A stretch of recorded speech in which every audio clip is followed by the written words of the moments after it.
Today, we're going to dive into the secret life of Portuguese punctuation.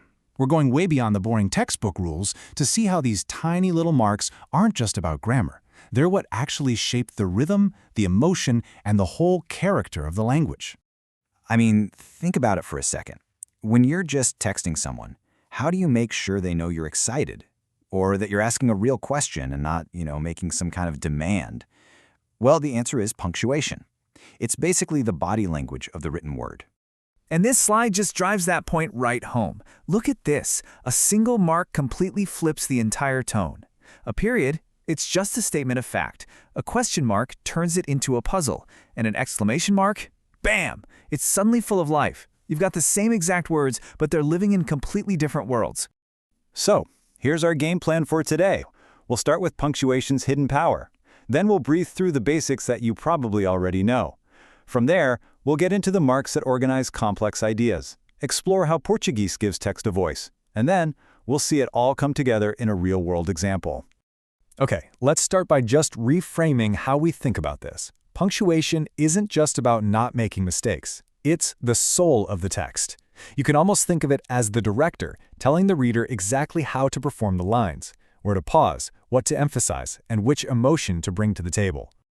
All right, let's build our foundation. And the good news here is that if you know English punctuation, you've already got a huge head start. So let's just quickly run through the familiar faces before we get to the really interesting stuff. First up, the ponto final, or as we know it, the period. Its job is super simple and direct. It ends a statement. It declares a thought is complete and brings the whole sentence to a nice, clean stop. Next, we have the ponto de interrogación, the question mark. And yeah, just like in English, it signals a direct question. It turns a statement into a request for some information. Totally straightforward. And rounding out our basics is the ponto de exclamação, the exclamation mark. This is where we get to add all that color and emotion. It's for shouts of joy, strong commands, or just pure feeling. Like in the example, "What a beautiful day."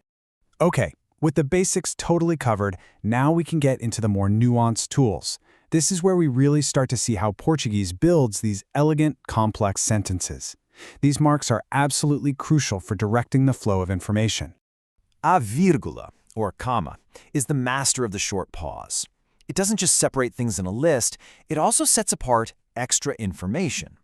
Notice here how the commas are kind of hugging the phrase irmão do jogo. It's a signal that this is a related aside, but not totally essential to the main point. Now, for the dois pontos, the colon. You should think of the colon as a little drum roll. It's signaling to the reader, get ready, something important is about to be listed or quoted or explained. It totally creates this sense of anticipation. And here is that drum roll in action. The setup builds the expectation, and then the colon delivers the payoff. Boom, a clean, clear list.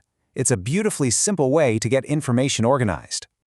Now let's meet the semicolon, or ponto e vírgula.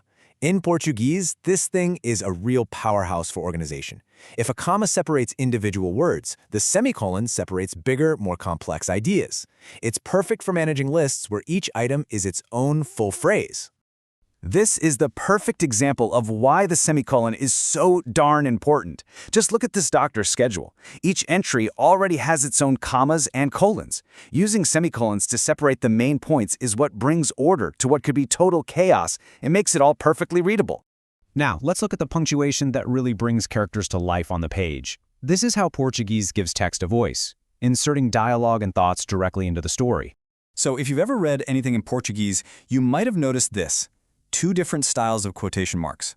Alongside the ones we're used to, the high ones, or aspas altas, you'll often see these cool angled ones, called aspas baixas.